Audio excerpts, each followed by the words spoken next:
Keselowski still, you know, about 3.5 minutes, but they're going to need, I would say, close to 4 minutes by the time we hit this final climb, which is 15.5 kilometres in length, and quite a grippy one. If they've opened their eyes in the descent, which would help, they've already seen the way they're going to come up, because they've actually been down the descent that they're going to come all the way back up to the finishing line.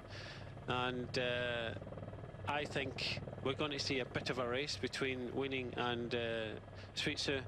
Whether other riders getting involved, but I would think that with Trek Segafredo trying, I think Nicholas Egg, the young Danish rider, has to be given his head today to try and possibly win this stage. But they've got a lot of hard work to do, because this gap is still hovering just over 3.5 minutes. It's 3.5 minutes to this man here in our picture.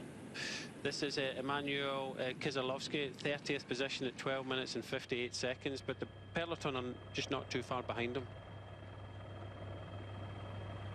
It's an interesting decision to head off away from the peloton. He's hardly going to outlast them, given the strength behind. He hasn't really got the advantage. He would have been better advised to get into that initial 17-man breakaway that began the day up front and charged away from the peloton. It was a pretty active, pretty frisky first hour or so, well over 40 kilometers an hour, the early moments of this stage. So no question that they were just going to play themselves in.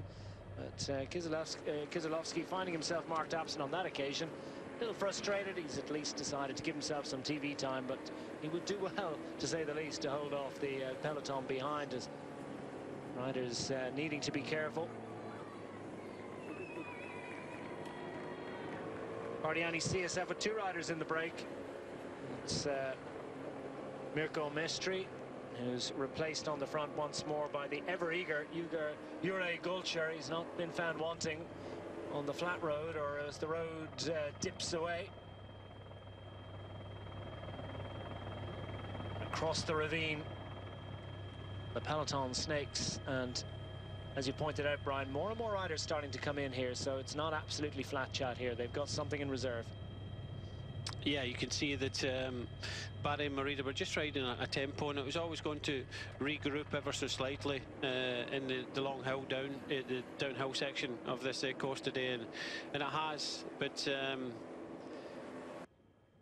on the descents, the peloton are not going to make up too much time on the group in front. So race situation at the moment. We still have 11 riders in front. No danger to the overall general classification. 5 riders in between at 1:45, and then it's just about 3.5 minutes back to a sole rider, Keselowski, in the peloton, just under 4 minutes back, with Trek Segafredo helping Barry Merida at the front. So just over 33 kilometers remaining.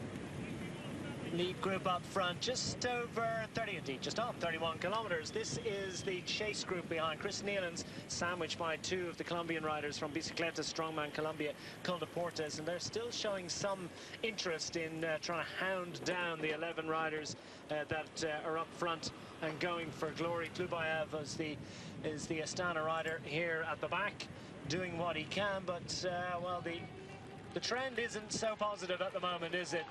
The lead group of 11 have already been through here and through the final sprint point of the day, with Mirko Maestri taking the points for Bardiani CSF. The crowds are out in force, the big screen showing the action. Let's get a little look at this as exit stage left. That was not planned, to say the least. That's not the accepted and standard way of moving off the front. That was oh, we're going right here.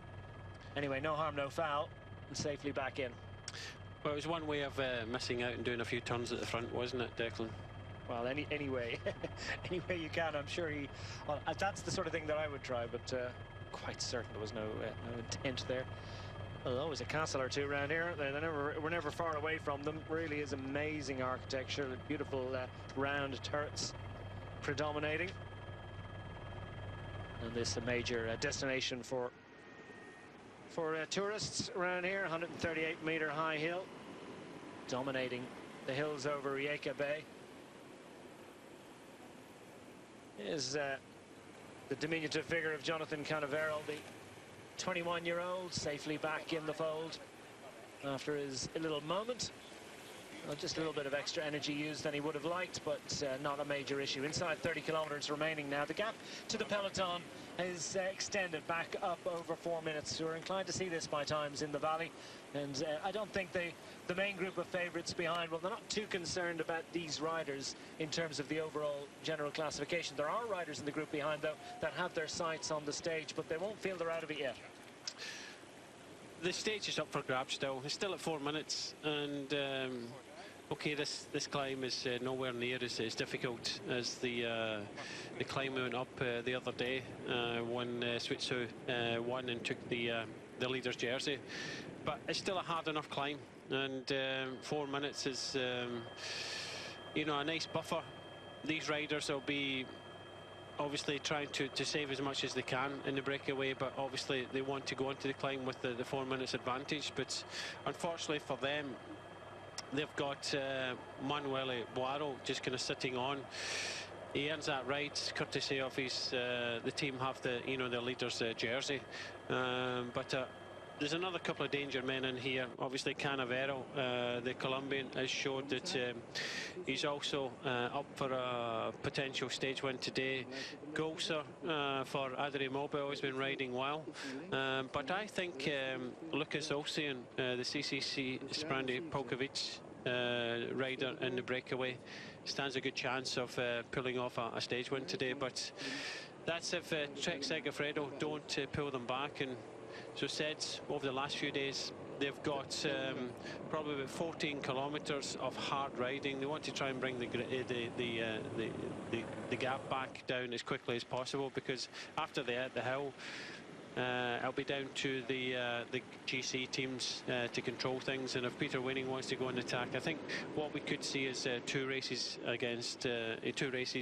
on this stage. One trying for the stage win, which we're seeing at the moment from the breakaway, and also from the peloton. I think we are going to see, because I cannot see Peter Winning just sitting there and want to sit in, especially 8 seconds. He has to have a go, and I think he will. Especially if the bonus seconds are gone. There'll be no question of trying to save something to try and pinch those 10 seconds. Well, I said that the other day, Declan, that winning out of Switzu was probably the better finisher. And, if there's a breakaway of 5 in any other race, Switzu normally finishes 5th. And but on a steep climb like that finish, it's who had enough strength left in the legs, and Switzu done a very good job of just measuring his effort better than Peter Winning. But it's not over yet. Peter Winning still with a chance, and I don't think Barry and Merida are thinking or are being complacent at all. They put a rider in here, Manuel Boaro. They're happy with the situation. No real danger to the general classification. And it's going to be a real interesting final climb here. Eduardo Estrada gets the sweets and gets the sustenance that will send him on. Still 2 minutes ahead of the peloton, but 2 minutes and 13 seconds between themselves and the leaders, and well, that's quite a lot more than it was. So signs and indications aren't so good for these two Colombian riders that have a teammate up front. But they obviously had a plan today of trying for the stage. They have a rider in front, and they had these two riders here of Estrada and Cala, and they were riding. And it's not often you see that, a chasing group, but they wanted, it's sometimes better, and for some people learning about cycling, it's sometimes because you've got a rider in front, it doesn't mean it gives you the given right to sit in the chasing group behind and do no work. It's better sometimes to, instead of having one rider in 11, to have 3 riders in 16. So if the 5 riders had gone forward and joined the 11 in front, there would have been 16 riders with 3 riders from the same team. It gives you better options come to the finish. So traditionally in kind of amateur racing, as soon as you've got a rider up the road, you think you can get a free ride across. Well, it's not always the case.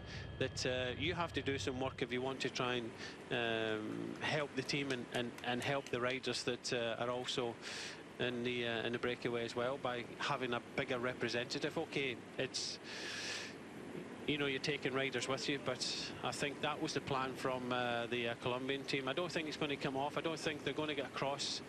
When we first came in here, it was about 1.5 minutes, or 1:17.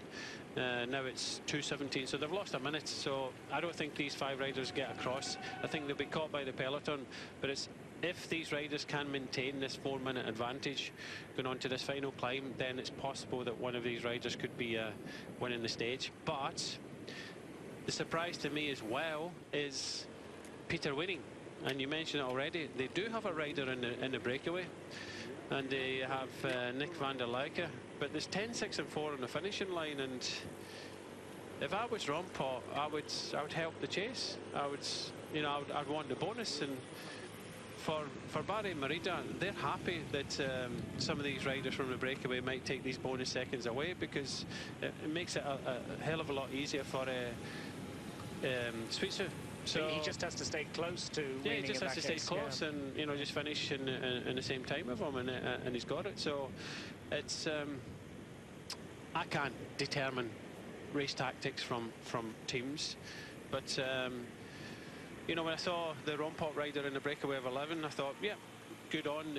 Most of the GC riders are putting a rider there, but when I look at the front of the peloton, why is Rompot not putting 1 or 2 riders up here? Why are they not thinking of, trying to win this race? Are they just going to allow van der Leijken to have his go at the stage one? And is Peter Winning going to try and attack? He has to do something, but it would have been a bit easier if he got in a group battling out for the potential. That's the rider there in the green jersey, Peter Winning. If he'd have got in a group of maybe 6 or 8, and if he'd have won the stage and Sweetsu would have finished 4th, then he's in the race lead. So you have to look at the options here, and I'm afraid that maybe Rompot are just missing something, and maybe not looking at it, or possibly Peter Winning is not feeling that great today, and they've decided that they would rather go for the stage with van der Leijken. Well, that would be an interesting diversion. What sort of recovery are we getting from the 37-year-old Peter Winning? Same too for Sweetsu, 35 years young. Manuel Boaro has a job to do. He's up front and there to assist his race leader, Konstantin Sweetsu, if and when is the likelihood he arrives up later in the stage. 25 kilometers remaining. Are they going to get caught? We'll find out after these. On the front of the peloton, doing what he, or at least on the front of the leaders, Bruno Maltar from the Meridiana Kaman team is trying to keep everyone honest here and on message, because the gap had gone out over 4 minutes between these 11 leaders up front, the survivors from the initial 17-man breakaway that went clear of the field in the early stages. They've contested all the climbs and all the intermediate sprints since then, and well, they're down to the final one. They're starting to ramp up, still on the coastline, and heading towards this finishing climb, which is slated to begin with 15.1 kilometers remaining in the stage. You can be sure that they'll start to feel the gradient grip a little as they head into that climb. It's often the case that legs are already starting to feel a bit tender before the climb starts properly. It's a first category ascent according to the categorization of Tour of Croatia, and it is a very, very difficult categorization, you would say, because in many other one-week stage races at this level, that'll be OR category, beyond OR category if that could be the case. You'll pardon the logic of that one. 2:15 to the chasers. That's holding steady at the moment. 3:45 to the peloton as the Trek Segafredo squad start to really ramp up the pace and try to keep these guys honest up front. 11 up front, going for glory behind general classification battles, and probably 1 or 2 in there that fancy their chances for a win on the Queenstage of this fast increasing in value stage race. The group of interlopers behind with the 2 Colombian riders, well, they only know one way. Eduardo Estrada and Aristobulo Cala of the Colombian Colaporta squad continuing to push on for glory, but they're, well, I think dropping back into the clutches of the peloton and not really making any inroads whatsoever, not really denting the gap between themselves and the 11 up front. Questions on Twitter. Great to have so many of you with us this afternoon. At DQ Sport for myself, or at Bryce Smithy for the man alongside. Andrew Clark's asking, of the top riders in the peloton, who do you think will start the Giro? Ryan, it's it's looming, isn't it? The first Grand Tour of the season. It is indeed. It's only a matter of about 2 weeks ago, and I think of the World Tour teams. Barry and Merida have got plenty of options, and I think they're using this as part of a kind of preparation race for them. Out the Trek Segafredo riders, possibly Brambilla would be their shout, obviously being an Italian race, and Astana, I would think that possibly Minali, but very difficult because in the Tour of the Alps, Astana looked very, very good. But as I said, for the World Tour teams, Peter Koning, I don't think he's got any problems now with the King of the Mountains here, so we're starting to see a little bit of action. But the telltale sign was, when we came onto this coast road, was that Manuel Boaro of Barry Merida started doing some turns, because he knows, you know, we were speculating about Trek Segafredo and also Rompot as well. We were speculating about the bonus seconds, so Boaro would like maybe an opportunity of maybe going for the stage himself, but the important thing here is the bonus seconds at the end. So if he sits at the back, then they could lose a little bit of time, so he wants to do his turn, save a little bit, have the option of maybe going for the stage one, but also the fact that try and keep this breakaway moving, because it means that the bonus seconds will be taken away. Well, the breakaway group, are they moving? A little bit of a sense that there's not total accord in there as Mirko Maestri kicks it all off a little bit. Starts to get a bit frisky heading into the climb. Feels that there's not enough effort going in from all the riders in the group. Tries to thin it out, see if there's any dead wood in there. His speculative attack drew 3 riders with him. Instant reaction from Yuri Golcher. And Ridiana Kamen team as well. Bruno Malter was up for that one, but well, it looks like it's been closed down once more.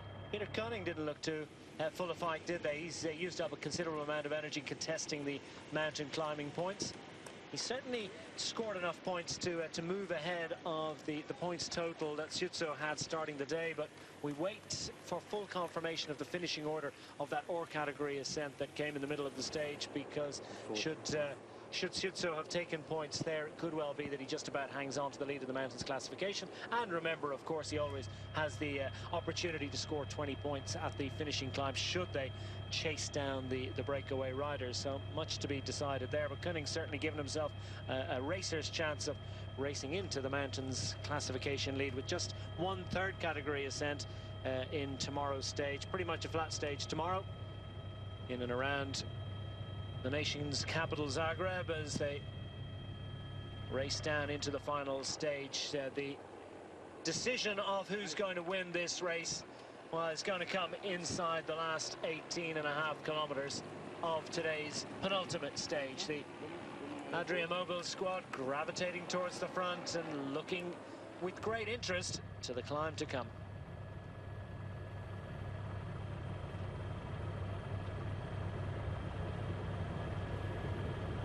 Well, the sun reflected on the Adriatic, rippling in the Marina Bay over Velasco, and it's a familiar architecture that we've seen over the last few days. Really is a beautiful sight to behold in such a popular destination. Small coastal town, really has a Mediterranean feel about it, doesn't it? Narrow lanes, shaded stairways, etc.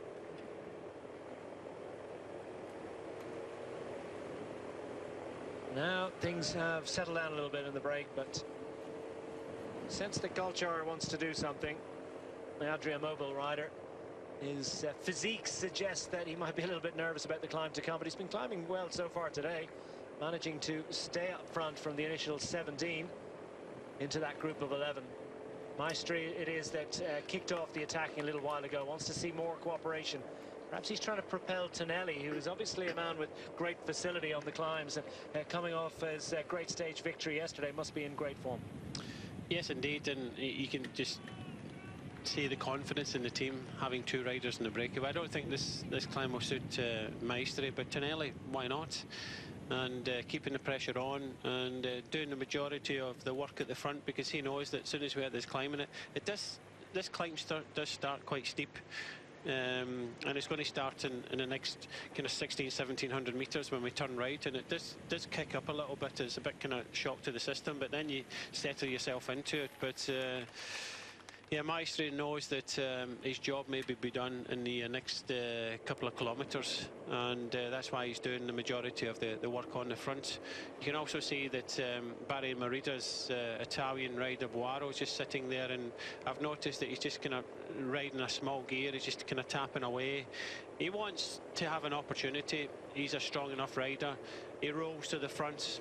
He wants other riders to ride with him. He knows he's in a very good situation here of you know, just going with the stronger riders and trying to win the stage today. But I think in their minds as well have the 10, 6 and 4 bonus seconds. Yeah, take those bonus seconds away makes it just a little bit more difficult for Peter Weening to challenge Constantine Ciuzzo for the overall race lead. Meanwhile, Nick van der Leijken, well, he's thinking about stage honours, wants to press on, wants to keep the pace on. What's the Rabac play here? Well, it does look as if that's the case. They would rather take the stage win. I just thought the potential here for Peter Weening, if Rabac had ridden a little bit, brought it down, and by some chance, you know, Peter Weening was up for you know, trying to win the stage, then you know, these bonus seconds could have come in very, very handy, because there's only 8 seconds between himself and Ciuzzo, the race leader.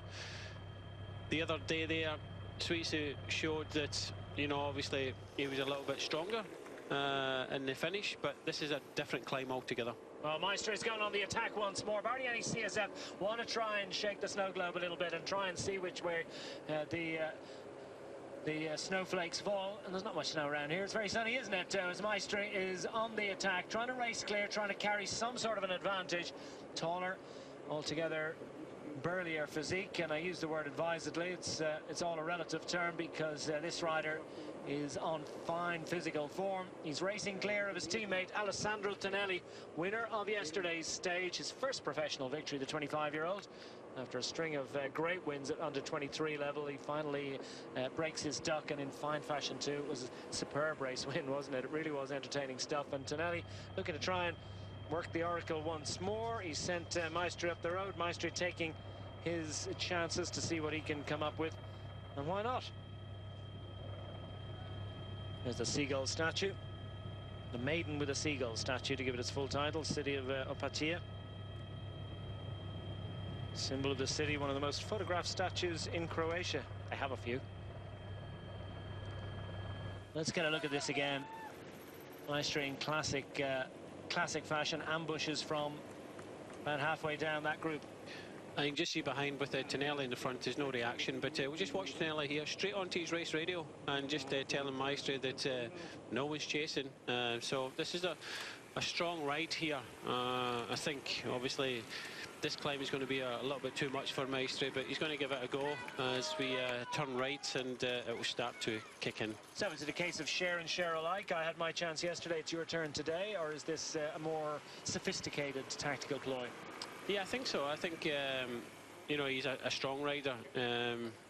He's given it a good go, but I think Tonelli already showed he's on really good form. That stage win yesterday, when he attacked with just over 20 kilometres ago yesterday and held off the peloton, and it wasn't easy. It showed that he was on some good form, so Tonelli could be another opportunity to double up on his stage win from yesterday. Well, how extraordinary that would be. We watch with interest. The gap down to 3 minutes and 23 seconds, coming still on the descent as the lead group of 11 are on that climb. Lead group of 1, chased by 10, to be perfectly accurate about it. And the chasers behind the 4 or 5 man group led by the Colombian duo. Still pressing on. The chasers just playing themselves into this hill, but with a gap of 3 minutes and 23 seconds and fully 15 kilometers of racing. Well, 14 kilometers remaining for this for the leaders up front. Well, is it really going to be enough? How much strength has been saved from the GC contenders in the group behind? You would have to think and have to expect that those riders that really soared with such facility on stage 3 over such a long 28.5 kilometer climb, and indeed with huge sections, long sections of well over 10%, that this should pose less of a challenge to them. But of course the average gradient here just over 6%. The maximum gradient for any 1 kilometre is 8.5%. So this is a climb that is going to bring more riders into contention. Yes, it's the other day there it was over 27, just under 28 kilometres long, and it was really steep, especially towards the top. I think the majority of this climb is predominantly a power climb. It does get a little bit difficult in parts, you know, it goes up to you know, almost 9%, but for the majority of it, it's a racer's climb and a tempo climb. And you know, Mikko Maestri is you know, put a big effort in. He's hit the climb. He's obviously feeling it in his legs, and you know, the group are still behind, but they have hit the bottom of the climb with about 3.5 minutes advantage. You can just see Andy Fenn bringing up Dan Pearson towards the front. Dan just finished outside the top 10 in this race in the past. Laurent Didier is sitting in second place, but I think Laurent Didier's job now for Trek Segafredo is just to ride at the front, keep a hard tempo, and try and bring this gap down now. Mirko Maestri, the 26-year-old Italian, is up front. Won the International Tour of the Roads already this year, stage victory, and he's second on the stage as well there. So he's coming in with a nice bit of form from his visit to Rhodes in the early days of March. So nice to get one under your belt early in the year. He's had some decent results over the past couple of seasons. The Tour of Denmark, Tour of Hainan, the really big success as well, eluding him to this point in his career, but he's decided to take a swing at this one. Yeah, he's definitely a strong rider, but he's not a climber. He's not a gifted climber. He's a strong rider. He'll get up the first part of this climb okay, but I think he'll struggle a little bit later on.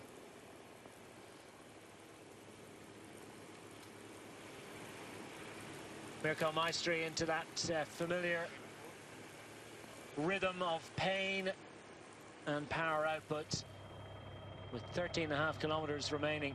Where are the bunch behind? They're starting to eat into that advantage. Still chipping away a second here, a second there. Probably a gain of 4 or 5 seconds a kilometre. So that should be, well, it could be nip and tuck, but they're going to gain a lot more when the attacking really starts to happen. The bunch thinning out though behind. It's a considerably truncated group. Much reduced in numbers. One of the Colombian riders just pulls off his work as done to this point.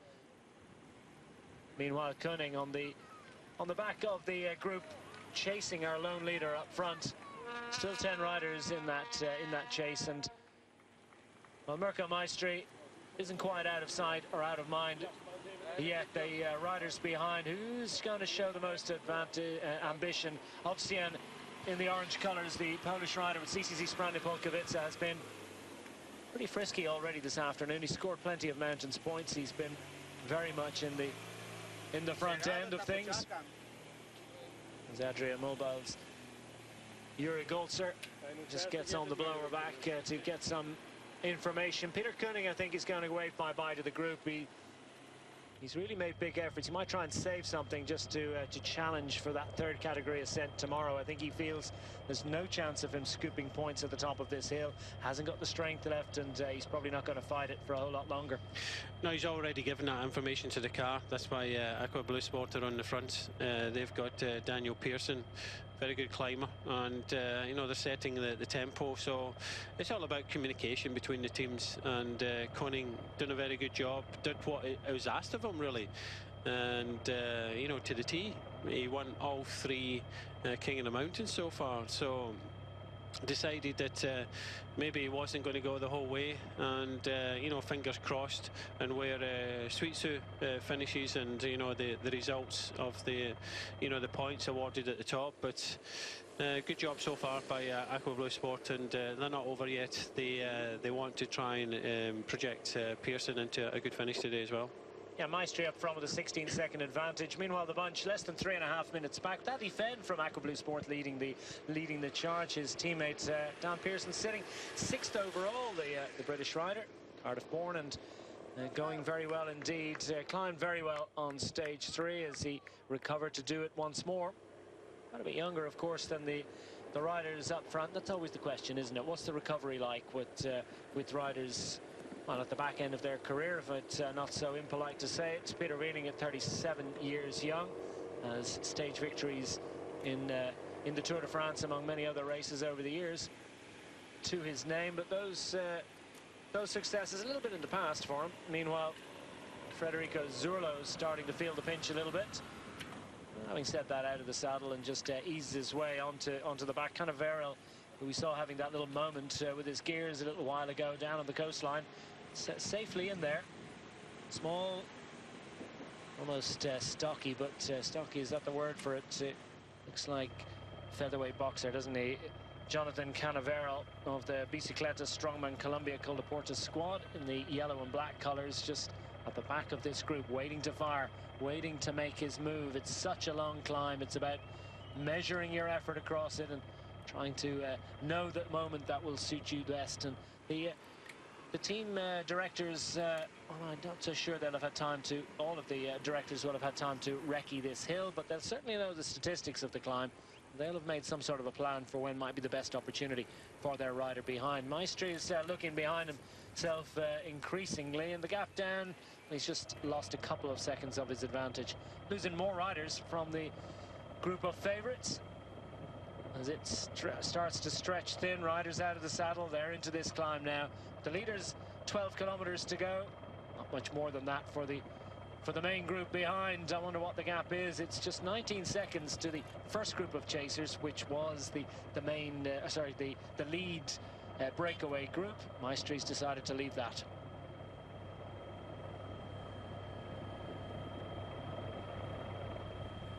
Inside 12 to go, and still on the front of the peloton, Trek Segafredo out for glory today. Where is their bid for glory going to come from? Well, they've got 5th overall rider Nicholas Egg. What a great ride he did, the 23-year-old, on stage 3, and he sits 5th overall, just 1:48 back. It's a significant gap between himself and Kansas Enciccio. So as Brian has said, could well be the stage honours is the major objective there. And Gianluca Brambilla, 7th overall, 2.5 minutes back. 30-year-old who has stage victories in Giro d'Italia, among other races. Yeah, I think for Trek Segafredo, it must have been slightly embarrassing the other day there when you could see the amount of work that Nicholas Egg was doing. It really meant to me that Brambilla was absolutely flying, feeling really, really good. And Egg finished in front of him on the stage as well, and I really think that that stage would have suited him better. He stood out a very good chance of winning that stage and probably leading this race overall. So I think it was a big mistake by Trek Segafredo, and but they're trying to bounce back, and it did look as if, you know, looking at the roster of Trek Segafredo, it does really look as if it's Brambilla that's doing the work at the front, so it's kind of reverse. But if a climb suited a rider, I think Nicholas Egg, it really suited him the other day there. But unfortunately, because he's a young rider, Brambilla obviously wanted it, you know, it was up for him to deliver, and he didn't. So I think it's turned around now, and Brambilla will be helping Nicholas Egg today, and we'll have to wait and see if he can pull it off, because it's still a big ask, because this gap is still around 3 minutes or thereabouts. Mirko Maestri still got a very slender advantage, but I think a lot of the riders behind are just trying to save that little bit of energy for the acceleration and the harder parts of this climb still to come. On the back of the first chase group, we've lost Peter Cunning, who's left to his own devices further back. But that's just a telltale story that Peter Conning was actually dropped on the climb, and he's now almost coming back. So I don't think this group are riding as hard as they could possibly do.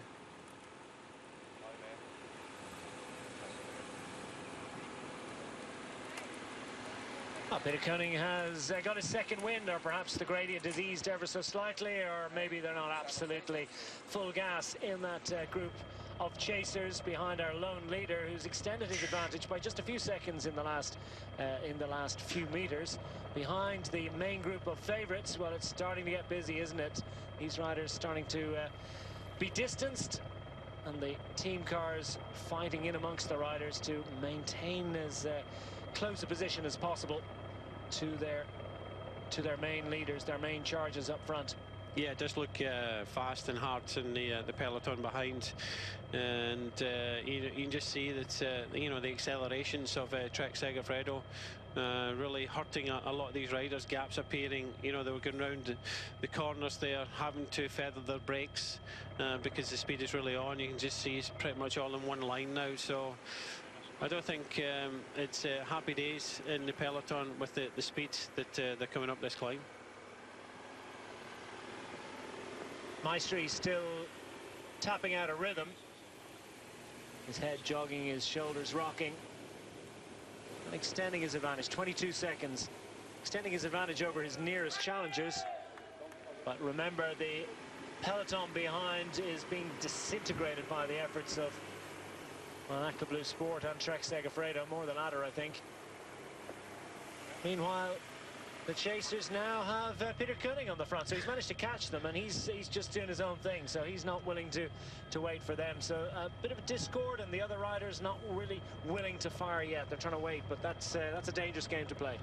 Well, I think he wants to help them. He wants them to stay away because he wants them to take the points as well away for the King of the Mountains. He wants that jersey, and so it doesn't really matter how he feels. He just, if he can increase the pace and help them out and try and you know, help them stay away, then it brings them a little bit closer to that King of the Mountains competition jersey. Well, a brief moment on the front. Chima's dropped, so too is Koenig after his effort. The climb just plateaus just for a moment, and that's good news for the riders. Nick van der Leijke goes to the front, and we're down another two riders reduced. The gap to the rider up front, though, Mirko Maestri, is still extending. Another stall, and that's got to be a little bit frustrating for our Colombian rider close to the front of the chase group, Cannavaro. Well, nobody wants to commit. That's why Maestri is just still hanging out there 15-20 seconds. You know, he's just riding his own tempo. We're behind. They're starting to look at each other. Who wants to take it up? Nobody wants to take it up, and with a slight acceleration there, and you know, they brought the gap back. Well, this man here, he just has to concentrate on his job, and you know, he's on his own. He's got nobody else to look at, and you know, behind they seem to be kind of looking at each other, while at the front of the main peloton you can just see that Brambilla for Trek Segafredo is really putting the pressure on in the peloton behind, really, and I think he has to, as a way of compensate Nicolas Egg for the work he did the other day there. So role reversal here. Brambilla on the front, setting a tempo and setting a very strong tempo, and a lot of these riders in the main peloton here, we're going to call it, of the race leader, will be feeling the pinch. Yeah, superb effort by Gianluca Brambilla, all in the service of his young 23-year-old neophyte, first-year World Tour pro, Nicolas Egg from Denmark, sitting 5th overall. Brambilla himself in 7th overall, but they've put their eggs in the Nicolas Egg basket, if you'll forgive that one. I'm not so sure you will.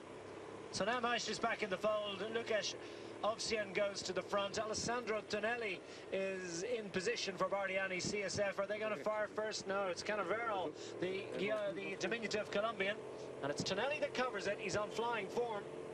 Who else has the strength? Boaro straight on the wheel.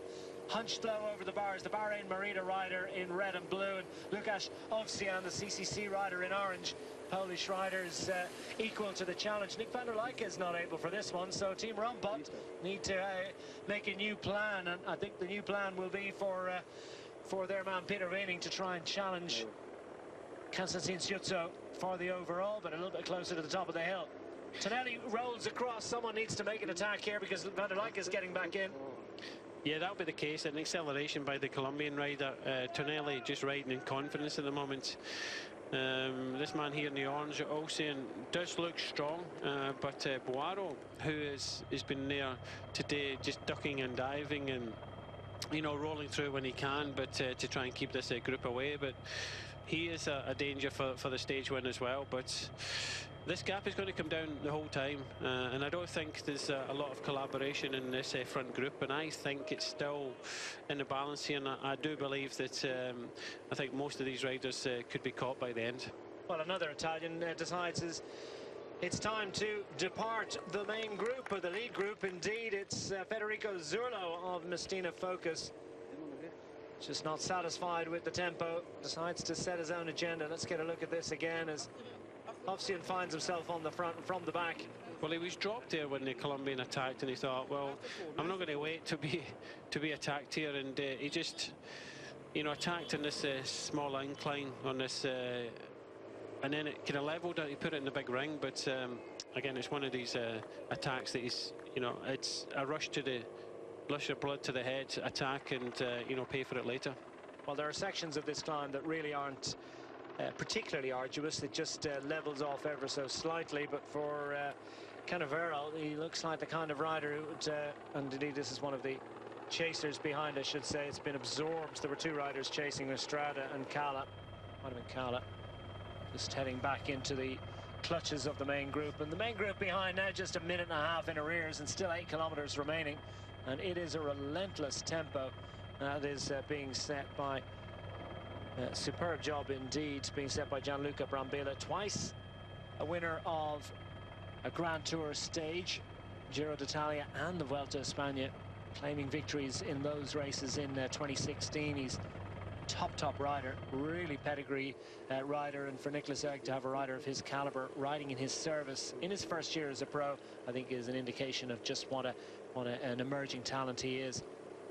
Meanwhile, back on the front of the front group, it is Canaveral, who's decided to race for glory. He's caught Zurlo and made short work of him. Really, the Italian rider is not going to be able to cover that one. As soon as the gradient grips once more, it suits Canaveral just that much better. Ovsian left with the job of chasing. Manuel Boaro doesn't look like he's ready to commit just yet. He's going to leave it as late as possible, but Canaveral is going to try and establish as much of a lead as possible before that happens. Yeah, it looks good. He was the best placed in general classification, but that's not in his mind at the moment. His mind is purely in the stage. But this gap, they started the climb with just under 4 minutes advantage, and already they've you know, lost a lot of that time. But this man here, we know he can climb. You know, there's most Colombians that come here, especially the size of this man here. He can climb up this climb, but does he have enough strength in his his legs to?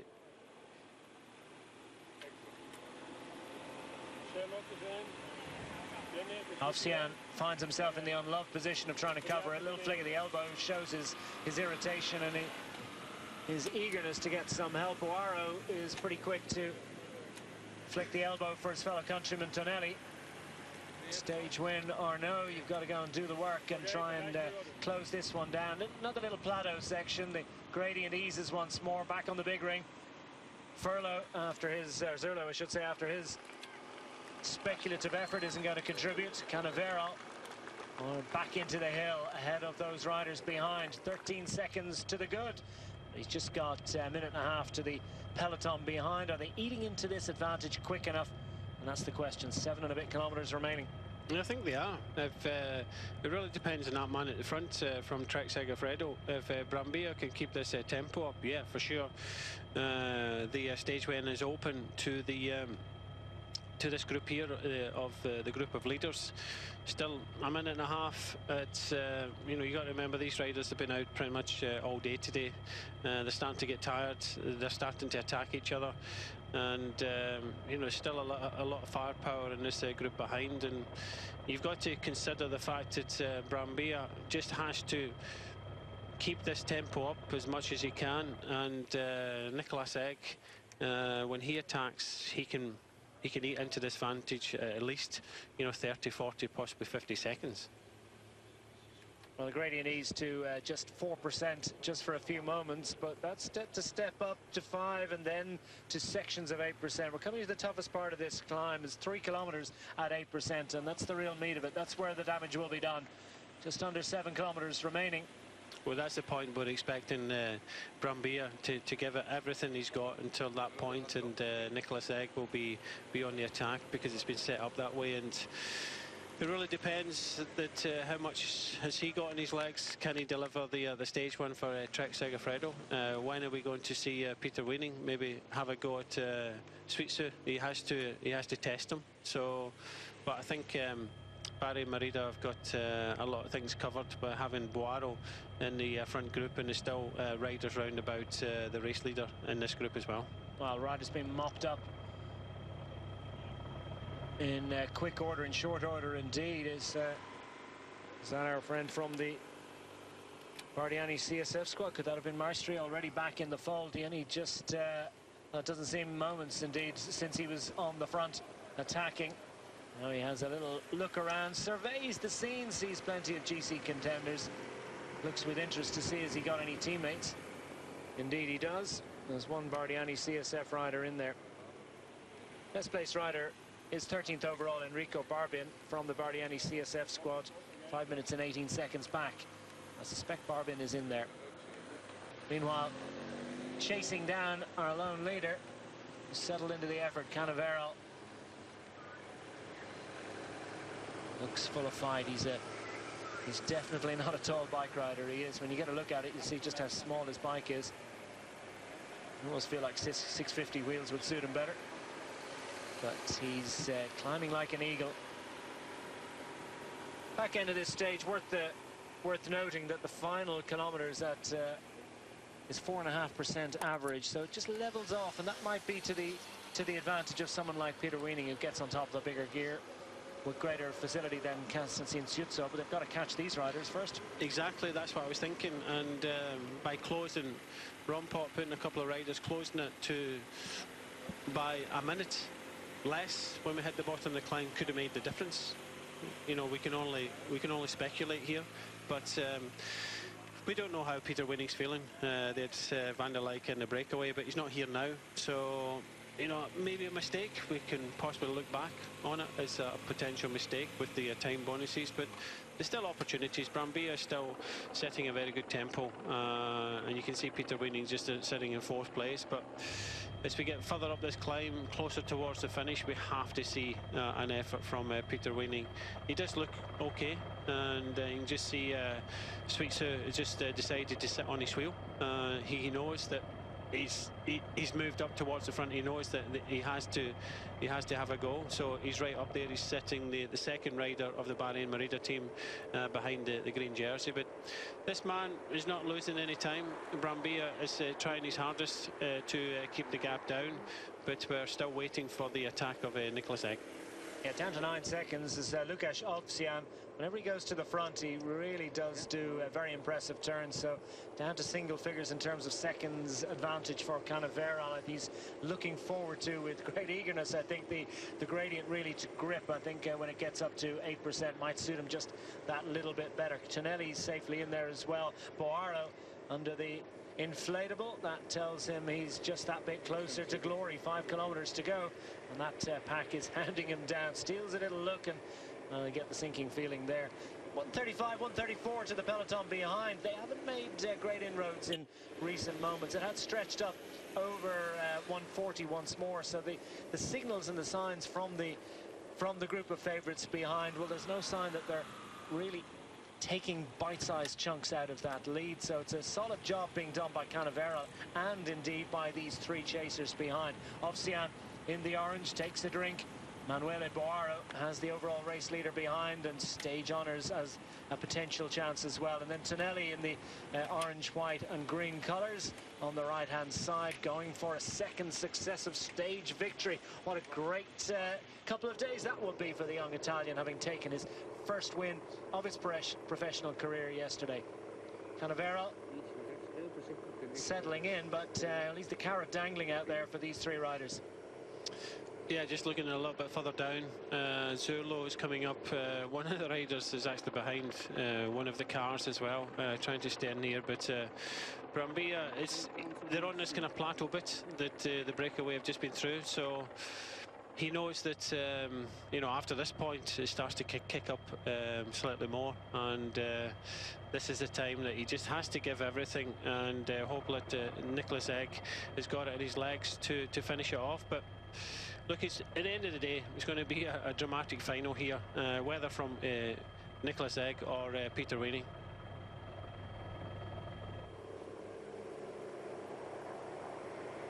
Canaveral just dangling out front, but inside 4.3 kilometers to go now for the Colombian climbing sensation, 21 years of age and going for glory on stage 5, the penultimate stage of the Tour of Croatia. 10 seconds his advantage. It's narrow, but he's going to persevere. He's looking forward to the steeper climbs to come and steeper moments of this finishing climb of Učka in Croatia, as Lukasz Ovsian of the CCC Sprandi Polkovica squad on the front of the trio of chasers, and these the only 4 riders who remain in front and remain challenging for stage honours from the 17 that raced towards the final hill. Well, it was a busy day. 4 classified climbs for the riders. This is a bit of a leg breaker. They've had 5 tough days in the saddle to this point. Canaveral, well, he keeps looking over his shoulder, and you wonder how much longer he's going to last. Nick van der Leijke still in the background, just behind the neutral service car, which sits right behind the trio here. Well, he hasn't given up entirely, has he? Neither, indeed, has Federico Zurlo. He's just a few yards removed. So another kilometre clicked away. Another inflatable arch takes him and sends him closer to glory, and another opportunity for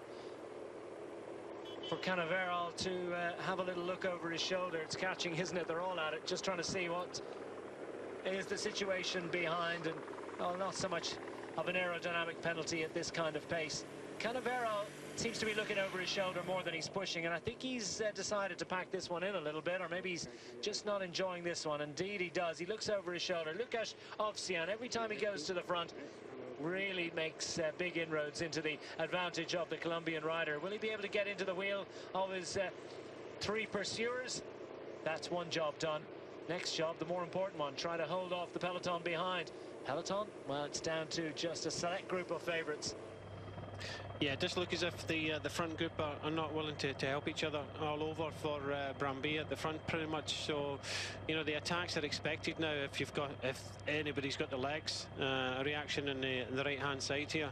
It looks as if it could be Nicholas Egg. No reaction from Peter Weening, but Nicholas Egg has got just over 1 minute if he wants to try and win this stage today. It's a bit of an ask, but these riders that are in front at the moment don't seem to be willing to kind of work and help each other, and they really need to try and keep on pushing this advantage and actually work together.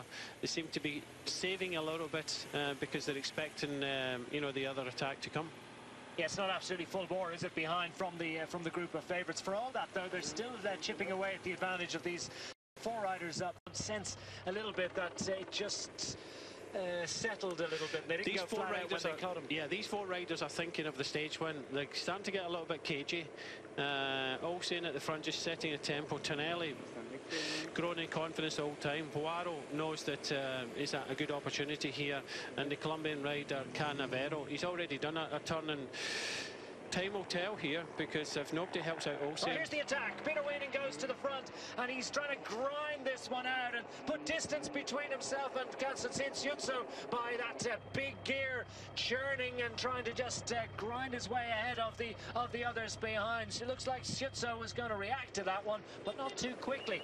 What's the question for Manuel Boaro here? Should he go to the front and just set a tempo that would at least try and maintain a gap between these 3 or these 4 riders and the others behind? He's trying to take away those bonus seconds on the line. Manuel Boaro, I think, is thinking of stage victory and thinking of stage glory. Tonelli looks around. Ovsian knows only one way, go to the front. Nick van der Leijke, we see him in the distance in the orange of Team Rompot. Well, bonus seconds and stage opportunities for him too, but he'd be thinking too about the man in green behind, and I think I'd really like to see what's happening in that group right now. Exactly, and Olsen doing a very good job here. He knows he has to keep the tempo up. If any of these guys want to win the stage, they're all suffering. You can see Boaro at the back starting to grimace a little bit, but Tonelli has to keep this tempo up, and you know, Olsen just flicks the elbow. Tonelli comes round, but the other 2 just sitting there, and This is still in the balance. We're getting close to 2.5 kilometres to go, but I'm right with you. I want to see what's happening in the leaders group, because it's all attacks. Oh, it's all happening. It has he gone again? Has Peter Weening decided to try his luck once more? And how many more times can there be a reaction from Konstantin Schütze? Well, indeed, Peter Weening is in the group of favourites, but we got some others. Is this possibly Isaac Carter? No, I'm not so sure exactly what it was, but we've been very short. Well, the fact that it's Declan, Poirot still so it's okay. He's confident. He knows that it's group because it's all okay. He's confident. He knows that it's to give the opportunity to Poirot to go for the stage. If there was any real panic, then Poirot would be dropping back and trying to help Schütze. So Schütze is happy, but I'm just worried about Poirot at the moment. He's kind of hanging in there, but an acceleration now by Olsen, and still 39 seconds. I'm not too sure if this is going to be enough with the amount of attacks that are coming from behind. Yeah, it's all flat chat, isn't it? And Nick van der Leijke from Team Rabac just can't quite get on terms, because Olsen just is willing to drag this group clear, for all that the other riders in there perhaps out on their feet and looking around and not quite able to manage to attack or to set the tempo. Olsen continues to churn away.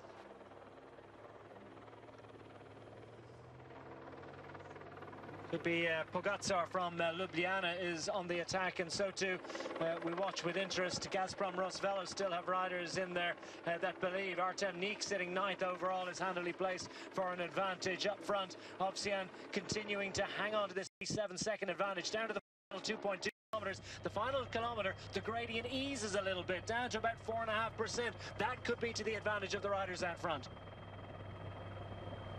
2 kilometers remaining for our leaders as Olsen, the Polish rider with CCC Sprandi Polkowice, with his 3 breakaway companions looking over their shoulder, looking nervously. Have they still got the chance to challenge for this victory? The vehicle's starting to assemble behind them, and there's not much of a gap between them and the group of favourites behind. Still plenty of action from behind as well, with Gazprom Rosvelo and Ljubljana Gusto Zarum as well on the attack, trying to race clear of the top 2 riders in this race, Konstantin Schütze of Bahrain Merida and Peter Weening of Rampot. Olsen doing the majority of the work now. He's getting a little bit of help, but not a lot. Poirot just sitting there, and you know, he's been pedaling a small gear the whole time, and he's waiting for it to the gradient to lessen a little bit with about 1 kilometre to go, and then he'll come into play. But for the moment, he's just following. Olsen seems to be the strongest, but I don't think he can get rid of any of the others. But getting very tight as we see the referee car trying to come past now with the neutral service. So I think it's getting even closer now. Canaveral's barely even aware of the race vehicles that are trying to take themselves out of the gap, because there are riders coming up from behind. The gap would be, well, is it even double figures? Olsen continues to press on, and he knows exactly how critically it is that they try and hold on to what they have for as long as possible. Of course, there's not the same aerodynamic benefit in sitting in the wheel of the riders in front on a climb, as we see Peter Weening. He's got welded to his back wheel the overall leader, Konstantin Schütze. They seem disinterested, or relatively uninterested, that is, in the riders that have ventured forth from that group of favourites. Weening has a little look around, seems to be getting a little frustrated. Another attack. As we now see Giddick sitting 3rd overall. Will he be allowed to race clear? He's only 47 seconds down on overall general classification. He goes to the front for Astana, another big gear man, and they're on the little 8% grippers. They're not too far behind this group, the lead group up front. And how many the riders that are already attacking from this group must be on about 20 seconds behind the leaders now, so it's still in the balance. And you know, I think that Daniel Pearson is coming up behind, and Nicholas Egg is there. I think one other rider also, but hopefully we'll be able to pick them up, because they cannot be that far behind, as these riders in front are all looking, they're all getting concerned, they're all, you know, maxed out at the moment, all thinking of this potential stage win. And it's really, you know, a waiting game for Poirot, because once it eases off, I think he will come into the 4. We'll look a bit further down here. Still the 4 riders, cannot see anybody else coming up, and it's saying 41 seconds to the Peter Weining and Sweetsu group, but there is some riders trying to come across just behind.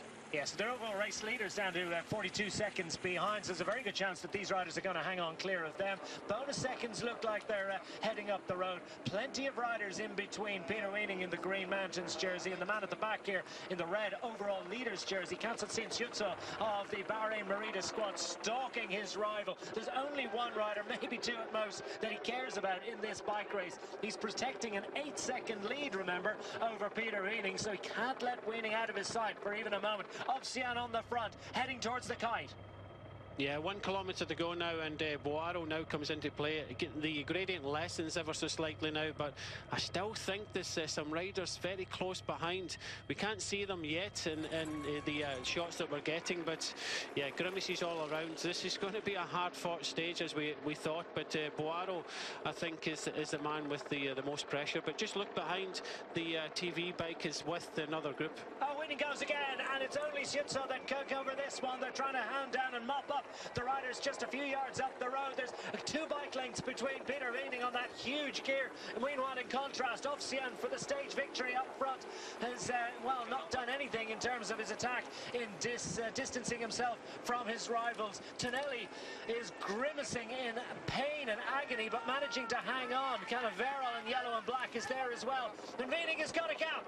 Weining has got a gap. That's Daniel Pearson just in front of him. And Sutso knows that he's got to stay within 8 seconds of his Dutch rival. Sutso looks to react to this one and whines and winches himself back onto the tail of Peter Weining of Team Rumpot. Tonelli now with Ofsian in the orange to his side. Yellow and black for Canaveral, and Manuel Boaro is playing it cagey. Well inside the final kilometre, and the gradient is eased a bit. These riders have managed to establish a slightly bigger cadence. Here goes Boaro. Boaro with 500 metres remaining on the right-hand side of the road. Ofsian's not going to give this one up without a fight.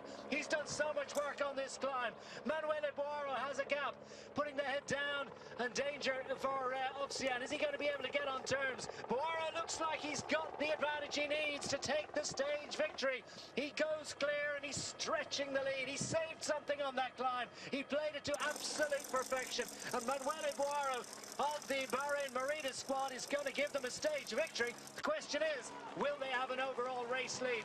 Peter Weining locked in combat with Konstantin Sutso. Will they get the GC win? Will they get the stage win? The stage win looks like it's mission accomplished for Manuel Boaro of Italy and of Bahrain Merida. Stage success, the second one, third one indeed of the week for that squad, as he takes stage 5 ahead of Lukasz Ofsian of CCC Sprande Polkovic. Alessandro Tonelli on the podium for the second day in a row. Canaveral, after his attack, will have to accept a great 4th place finish, and now it's back honours even between the man in green, Peter Weining, trying to find 8 seconds between himself and Sutso, and it's Team Rompots. I think that could be Nick van der Leijken just trying to cover that one.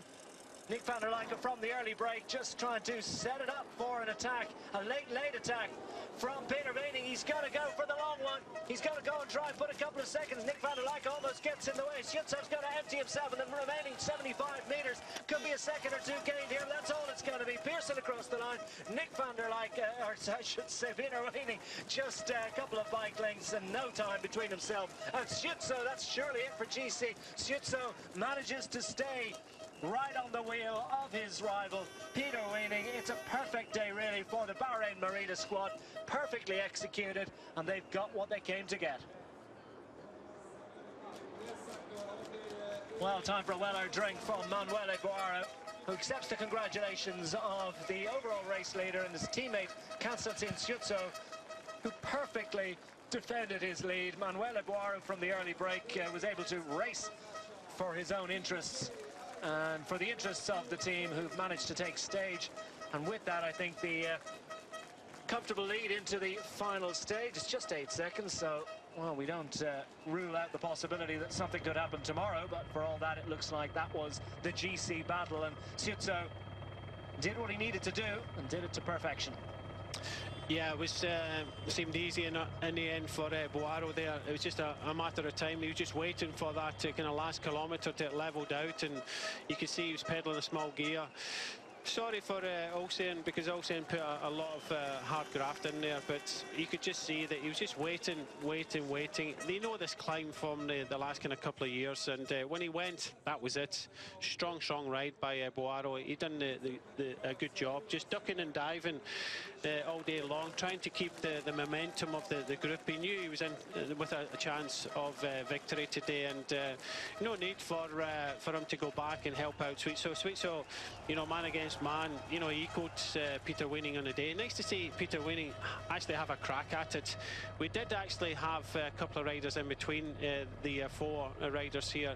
Nicholas Egg almost got onto this group with about a kilometre to go from Trek Segafredo, and will finish in the top 6, but a man of the future. But this is the man of the day, Manuel Boaro, the Italian rider, who attacked his breakaway riders and ended a good day for Barry Merida.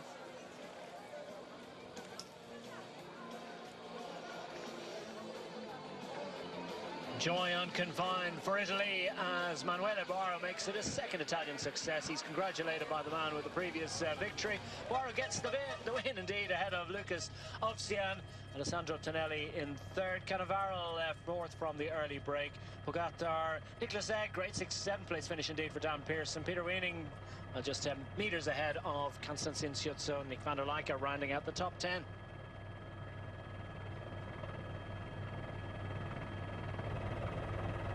Well, the scene over the Uchka mountain and down across the Kavarna region. What a contrast of regions, a contrasting region it is. Mountains and down into the sea. It's a race of contrasts today as well, wasn't it? We had the 17 riders up front, 4 surviving to contest stage honours, and behind the general classification hunt was a fascinating battle played out on this Uchka climb.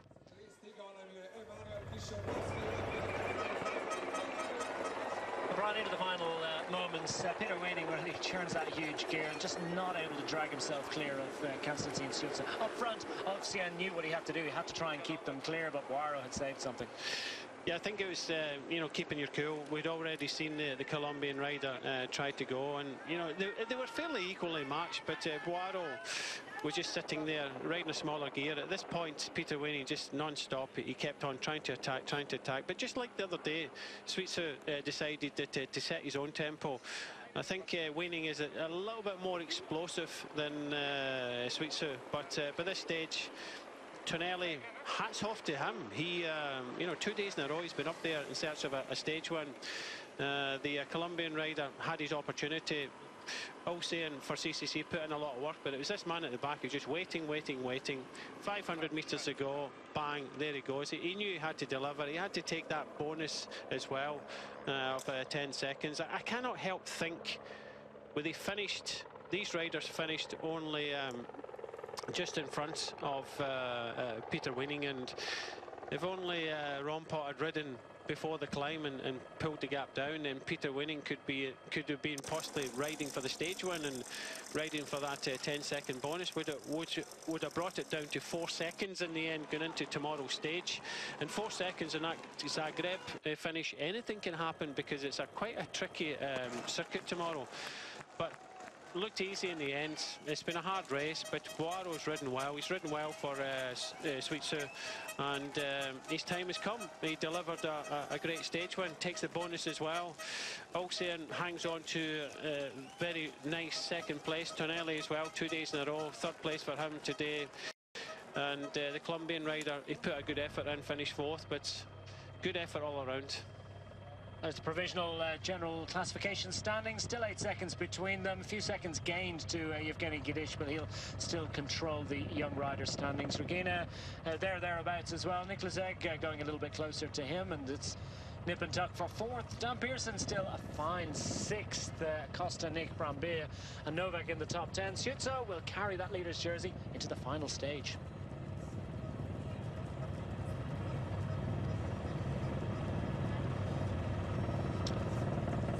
Well, final stage to come. Is it going to be just the race down the promenade to the finish in Zagreb, or will we have more drama and intrigue? It's been a superb stage today. Manuele Boaro, 31 years of age, takes his stage win. Tomorrow's final stage, 2:30 if you're in Britain or Ireland. Ireland, 151.5 kilometres down into the capital city tomorrow. Please do join us for that.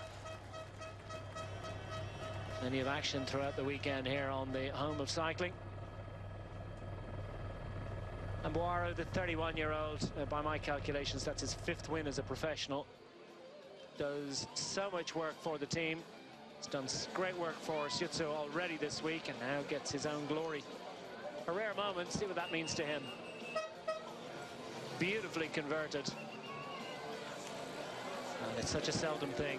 Heading towards the Bancato